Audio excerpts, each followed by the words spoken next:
How to fix Instagram not login easily and fast. First thing you have to do, guys, is open the settings on your phone and then open the apps manager like this. Go to the apps.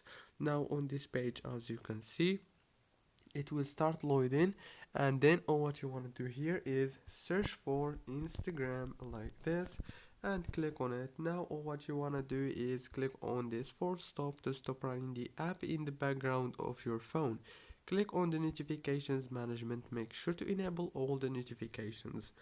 Go back, click on the permissions and make sure also to enable all the permissions.